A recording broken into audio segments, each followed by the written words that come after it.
Isang lalaki ang arestado matapos mahulihan ng iligal na droga sa ikinasang checkpoint ng Buwanan Police Station sa Davao City.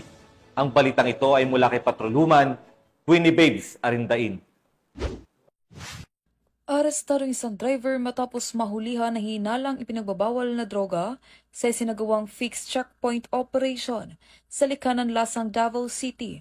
Nito lang may 22 ng Setyembre taong kasalukuyan.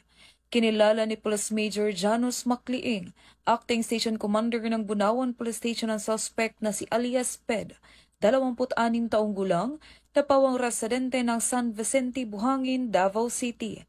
Ayon kay Police Major Macliing, dakong alas 10 ng gabi habang nagsasagawa ng checkpoint ang mga tauhan ng Bunawan Police Station.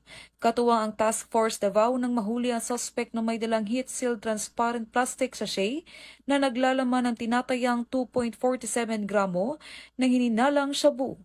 Kasalukuyang nasa kustodiya ng suspect upang dumaan sa tamang disposisyon at maharap sa kasong paglabag sa RA 9165 o Comprehensive Dangerous Drugs Act of 2002.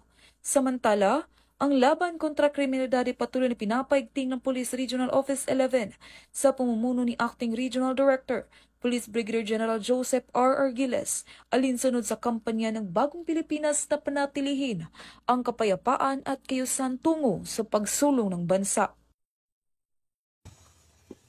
Mula dito sa Police Regional Office 11, ako yung PNN Correspondent Patrolwoman Winnie Babes Arindain, alagad ng batas, taga-taguyod ng Balitang Pulis.